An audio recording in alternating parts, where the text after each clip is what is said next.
Chapter 10. Flora felt a quick arrow of sadness stab her. This was no run in the cornfield.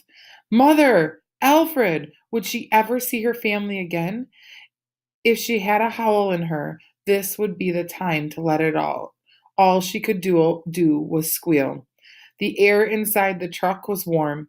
It was filled with a smell of dog and gasoline, and the sound of barking was now deafening. The truck growled deeply and moved with a lurch. Flora was thrown against the metal grid of her cage. Judging from the yelps around her, so were her traveling companions. The barking stopped. Flora picked herself up as the truck crunched along the gravel road. It vibrated and shook and went over heavy bumps now and then, which made it hard for Flora to keep her footing. She kept knocking her head. Then, after a bone cracking heave that lifted every cage in the air and slammed them back down, the ride smoothed out. Flora was definitely scared, but she had picked her moment and she had shown spirit and courage. Luna would be so proud. Luna, Flora didn't even get to say goodbye. Flora looked around her cage. A dirty, crumpled blanket lay on the floor, and two metal pans were upturned. There might have been water in one of them until the big heave. Now there was just a wet spot on the corner of the blanket. Beside the other bowl were two carrots and a half an apple. Now, no! It was a good thing her little brother was safe in the pen. Of course, Luna would be just fine. She was happiest telling stories, except now she would have to find someone else to listen to them. Daylight flashed in through the corners of the canvas sides. In the flashes, she caught glimpses of the dogs. She watched as some of them circled inside their cages before laying down. There were perhaps 10 or 15 altogether, and they didn't seem afraid or worried. Oscar, she said. It was the only name she knew. Is Oscar here? She said louder, though she doubted anyone could hear over the truck's roar.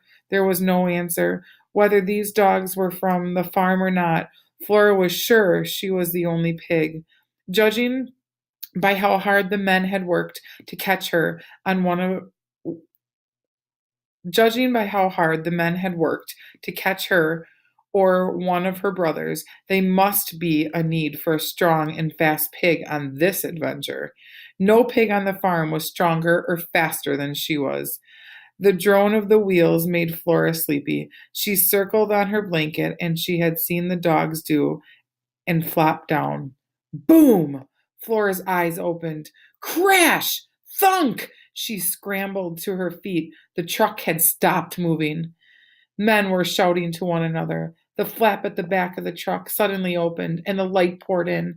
Two men reached into Flora's cage, lifted her up, and placed her on a solid ground. She rocked a bit, getting used to the feel of the steady surface again. Her hands fumbled around her neck, buckling up the leather collar and then chaining it to the short post. The dogs were lifted from the truck one by one, still inside their cages. Then the truck roared away louder than ever. At first, Flora had trouble opening her eyes. The world was too bright. But by squinting, she slowly got used to it. The dock was busier than the pig pen, full of piglets, and noisier than the truck full of dogs. Men in heavy boots stomped here and there. They carried, rolled, and pushed boxes and barrels from one pile to another.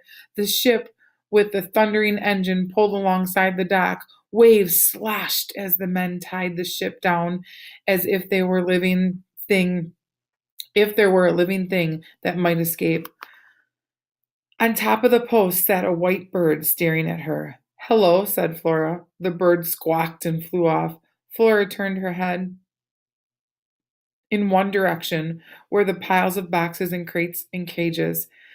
She couldn't see inside of any of them. In another direction, there was nothing but blue, sparkling water. This had to be the ocean, Luna described. Who would have thought Flora would someday be here, listening to the waves and actually seeing them? And the smells. Luna hadn't told her about this fish smell or the smells of the oily, dark wood that was standing on Plus, there was the smell of garbage and, of course, the salty sea. A manure pile smelled fresh and clean compared to this, but Flora liked it. To her, it was the smell of adventure. Slide out the gangplank, a sailor bellowed. A great board bang down from the ship onto the dock, and soon men were filing up it carrying barrels and crates. Crash! Flora jumped. A large wooden box had been slammed to the ground behind her, almost crushing her tail, but the men didn't seem to notice or care. Only the ringing of the big bell finally made them stop and look around. They seemed to relax and breathe easier and then addressed one another for the first time that day. Lunchboxes appeared in strong hands, and the men sat in small groups. They tore at their sandwiches as Flora watched. That was better. Now Flora could think, maybe even talk to someone. She took a dainty step. Her chain was just long enough that she could see into the first cage. The eyes that looked back were soft blue with black in the middle. Flora blinked. It was Oscar from the farm. She didn't remember him being so large, nor had he had strictly black and white fur. He blinked back when he saw her. Flora cleared her throat. Good morning. It's nice to see you again. You're Oscar, right? My name is Flora. The dog blinked again. That's right. I'm Oscar. Good morning. Oscar had a deep, smooth voice. Flora hoped he would feel like talking.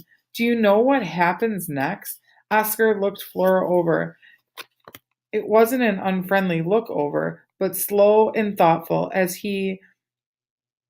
if he weren't sure he should be talking to a pig. Yup, he finally said. We get on the ship and sail away. That ship, said Flora. That's it. Oscar flipped his nose toward the ship tied to the dock. The Explorer. The Explorer? A thrill went from Flora's shoulder down to her hoofs. That sounds very exciting.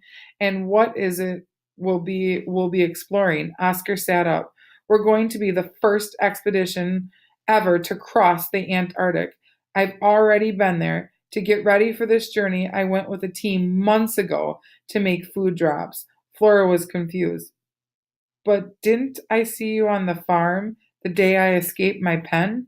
Oscar raised his eyebrows. Oh, so that's why you look familiar.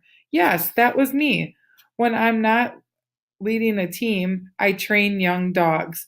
Only this time, you'll be pulling a sled, right? Yep, that one over there. Flora looked. Resting on the cement platform was a wooden sled with curved runners, sweeping diagonal frame pieces, and a long, narrow bed for carrying a load. Flora imagined dogs pulling it over the snow. It looked nothing like the cart with wheels back at the farm. Wow, she breathed. Is it fast? Depends on the strength of the team. No wonder the men had grabbed her. They really did need a strong, fast pig. Flora waited for Oscar to say more, but he was silent. She tried to think of a question to get him talking again. Do you like being a sled dog? She asked. Well, that's like asking if a bird likes to fly. Being a sled dog is what I was born to do, said Oscar. You have to be willing to work hard and get cold and tired. You have to be just a little bit crazy, but at the end of the day, you know you got the pulling done and earned your supper. There's no better job on earth. Flora was enchanted. She tried to imagine herself running ahead of the team while they were acting just a little bit crazy. When we get to the Antarctic, do you think you could show me a few things about being a sled dog? She blurted out. Before Flora could hear the answer, the other dogs burst out with a great barking and snarling, and ever began digging and biting at their wire doors. Flora looked around, her heart's pounding. What could be the matter? Anyone have a guess what's next? That is the end of chapter 10.